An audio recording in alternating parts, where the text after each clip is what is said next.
Welcome to another episode of Star Wars: A Galaxy of Heroes, and today is the day.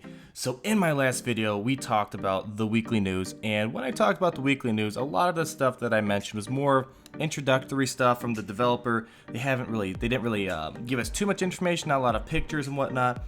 But as I said, on July 12th, we would have the opportunity to go ahead and get a head start with this update to see what it's all about. And come July 13th, this update will be mandatory. If you don't update, you won't be able to play, unfortunately.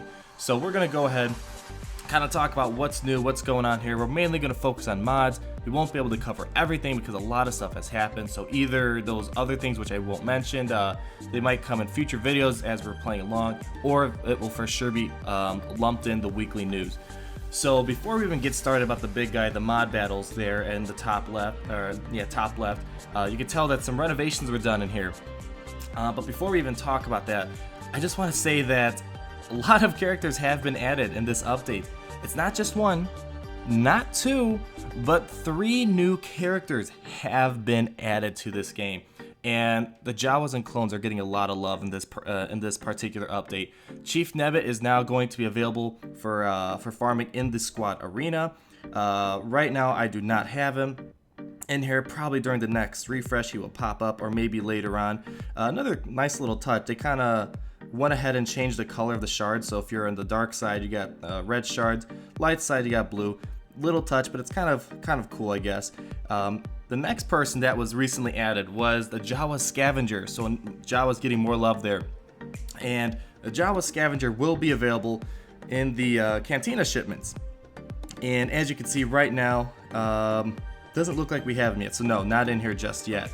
So and then the last character, for those who love their clones, it looks like Commander Cody is being added as well, but he will be Chromium exclusive as of now. So I'm not sure what the rate of return is. People were saying for Echo it was about $200, and most people had 6-star and 7-star Echoes. So not sure how Commander Cody will be, but the clones have been getting a lot of love in these past few updates. So it looks like just from the kit, it's definitely going to blend in well with the clones, and as well as Anakin Skywalker, because you know Anakin Skywalker works great with the clones with his past rework. So we'll talk about those guys later on. So if you have no idea who to farm in the arena, Cantina, maybe Jawas might be the way to go, because we also have a Jawa in Galactic War, I believe. Yeah, let me double check. Yeah, it looks like we have Dacha. So yeah, Dacha's also in here. So a lot of Jawas. Then you have Jawa Engineer in the guild store, which I have been farming since I finished Rey. So you could have a nice full-out Jawa lineup. I'm not sure how they would perform, but it seems like it's there now, so you can actually go ahead and form a complete Jawa lineup. So without further ado, we're going to talk about mod battles as well as guild, because guilds got some love too. So let's go ahead and talk about guilds real quick. One thing, not sure how I feel about this, I'm not sure how well it will work, but they have this exchange area if you look towards the back here. And with this exchange, normally you would have a character that would come up and kind of introduce you to this feature. I kind of went through it already because I was kind of browsing myself. With this guild feature, so mainly when you farm, you'd have to just farm on your own. You'd go to a table and you just keep hitting the sim ticket to farm. Now you can actually request gear from your fellow guildmates. So for example, let's say I'm actually trying to get IG-88 and IG-86 up, but they both need furnaces. And as you can tell, it looks a lot different right now. We'll talk about that in a second. But if you tap on what you need, so let's say for example, I'm in desperate need of furnaces. I need at least like 3, 4, 5, 6. Need a lot of furnaces out there. And I'm really sure I don't even have one right now, but I have 30 pieces of salvage. So we're gonna go ahead, kind of see how this works. So I'm going to tap on this piece, and now you get the find button and the request button. So the find will take you to the table or to the type of raid you need to earn this type of equipment. But I'm gonna go ahead and just request it. Okay, can be requested every 1 day. Yes, I want to go ahead and request this piece of gear. So we're gonna hit OK, and let's get rid of that notification. All right, so cool. It looks like you can only get, it says 0 out of 2, so I'm guessing maybe you only can, people can only donate 2 pieces to me. Not exactly sure. So we're going to find out. I'm not even sure if someone will actually donate this type of gear, to be honest. That's what my main problem is. The gear that people will request, we're probably all in the same boat. We don't have piles of salvage for the droid collars, for these furnaces, even for the stun cuffs and stuff like that. Like, I've been farming a ton of stun cuffs, and I'm not sure if people would be willing to give up that stuff. And the stuff that we want to get rid of, everyone has so much access of it from all the daily challenges. So we'll kind of see how this plays out. It's nice at least that we can trade our gear with fellow guildmates, but as I said, we're all kind of in the same boat. So if I'm farming for stun cuffs, I don't know if I'll be giving someone else stun cuffs because we're both in the same boat. But if I have like maybe 100, something like that, I would definitely like fork some of them over to help my fellow guildmates. So we'll kind of see how this works out. And let's go back to that character screen where we can finally take a closer look at the new layout. So before, if you recall, towards the right, you used to have your power, description of the character, kind of some background information. Now they changed it up a bit, and they have this mod thing, which is locked for currently for me in the right corner. So let's see what happens when I tap on it. Alright, so I have to go ahead and first be level 50 and complete mission 1A within mod battles. So let's go ahead and check this out. Let's see, alright, cool. So we're going to hop over to mod battles. And I haven't checked this out yet, which is why I got the little character give me the heads up. So from this point forward, your level 50 characters will be customizable. Cool stuff, you knew that.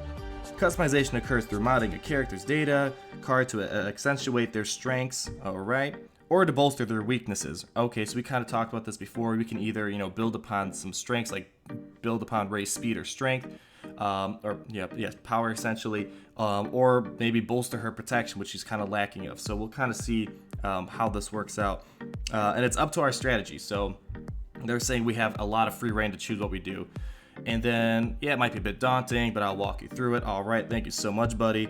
All right, first things first, we need to complete one of our mod battles. So we're gonna go ahead and do this.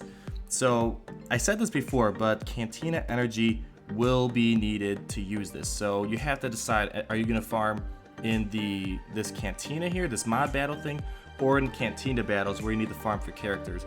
And the rewards will go straight to the same Cantina shipments. So it's not like there's two different shipments or you're wasting your time.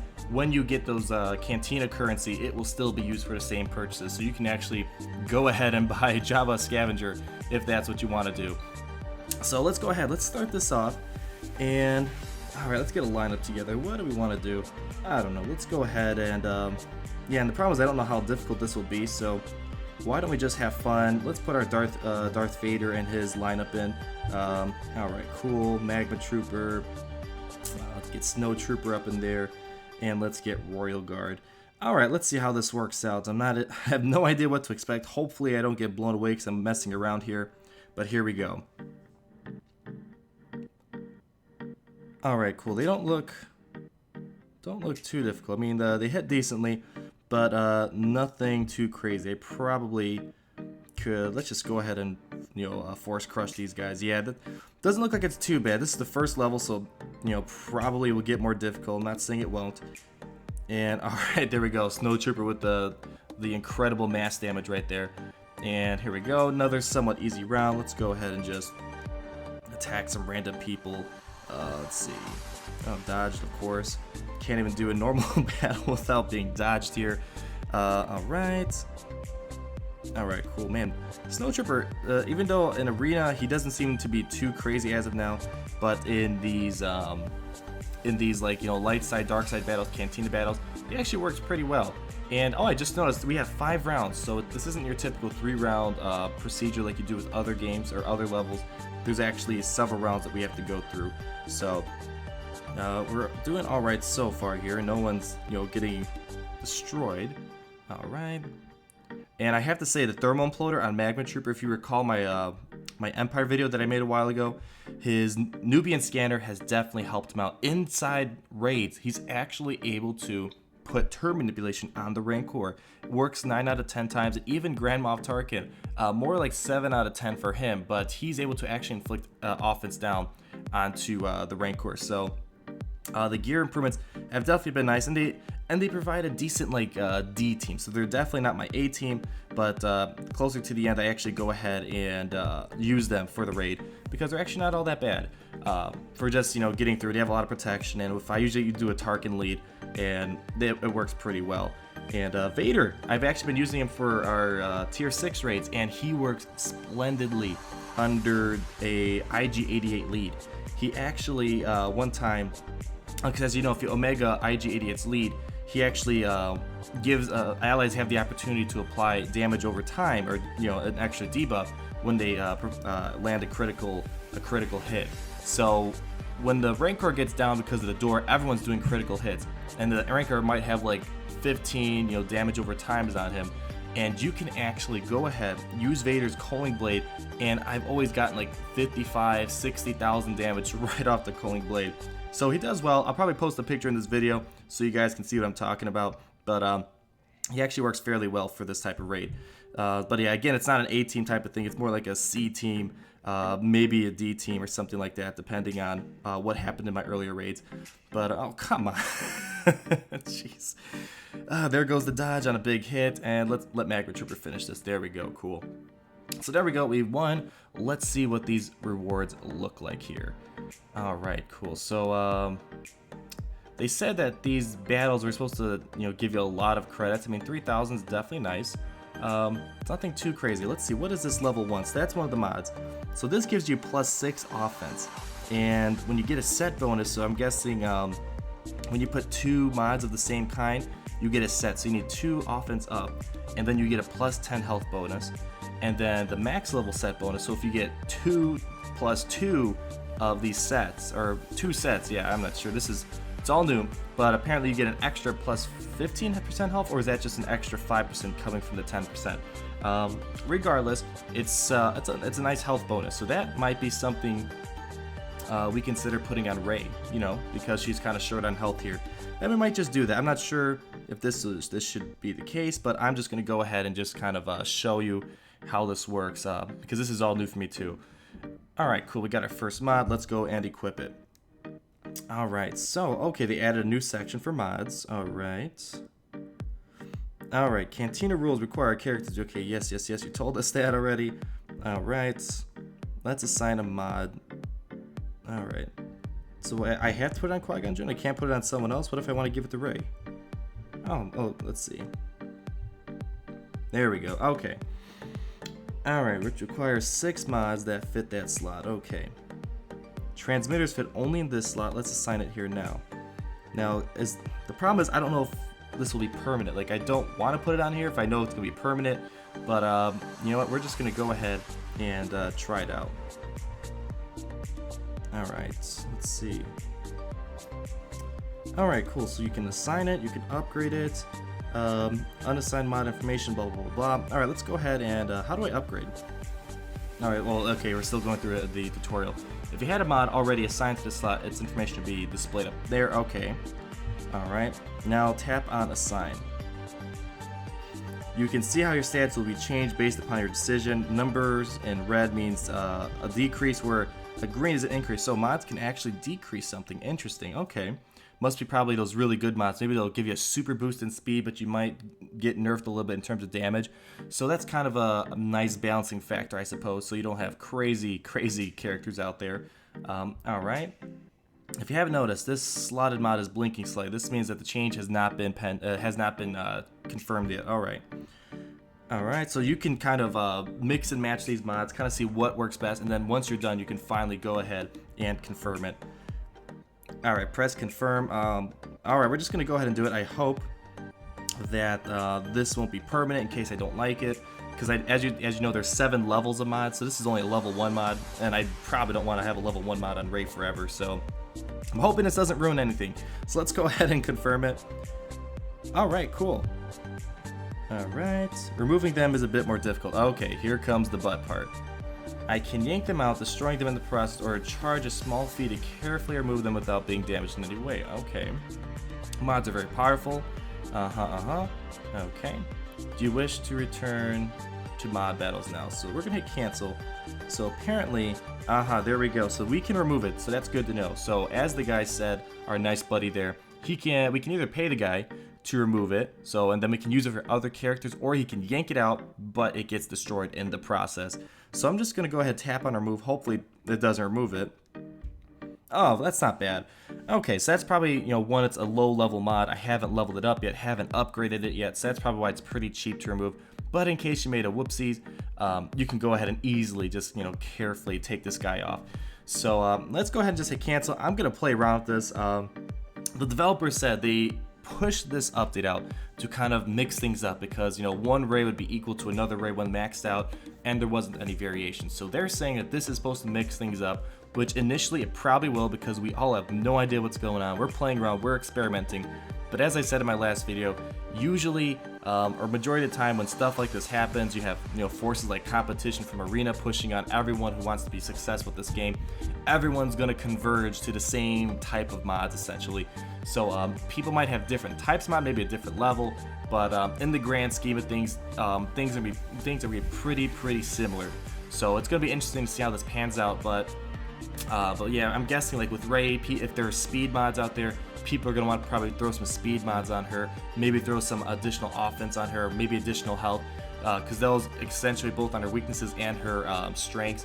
So yeah, it's going to be very interesting to see how this pans out. I honestly think, even though this is really cool, I think it's a cool idea, but I feel like this should be stuff they push to the very end when all the caps have, for the levels have been finally done with, like, let's say we reach level 90 and the developers say we're not going to be pushing it up anymore, so 90 is the final cut.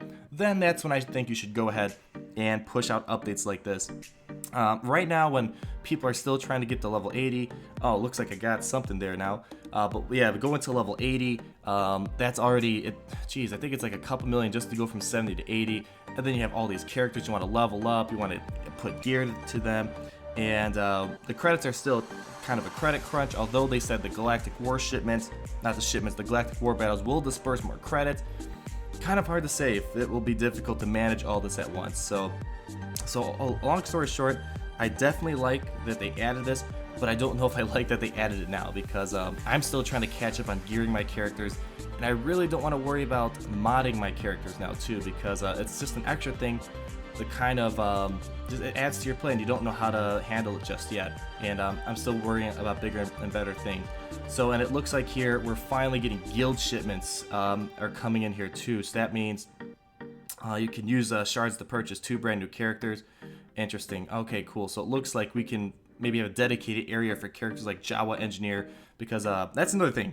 Another problem with these characters being here, which is it's cool. I like that they're adding a lot of characters, but I'm trying to farm Jawa Engineer, and I've only seen him once in the past week, and it's kind of annoying, especially since I want to get him to at least 6 stars so he's usable. So we're kind of just still working on him, but maybe that new guild shipments that are coming down here, or mod shipments I should say, maybe they'll be just a dedicated slot, kind of like how the rest are. But yeah, a lot of stuff here. I know we didn't talk about every single little thing out there, but we'll get to it either in just a video, just because I'm just noting it, or for sure in my next weekly update, which will have a ton of stuff for sure. So be sure to like, comment, subscribe. Let me know what you think about all this. Is this too much for us to handle? Do you think this is the perfect time to do it? Do you love this new feature? Let me know what's going on. Tell me what you guys want to see in future videos, and I'll talk to you guys later. Peace out.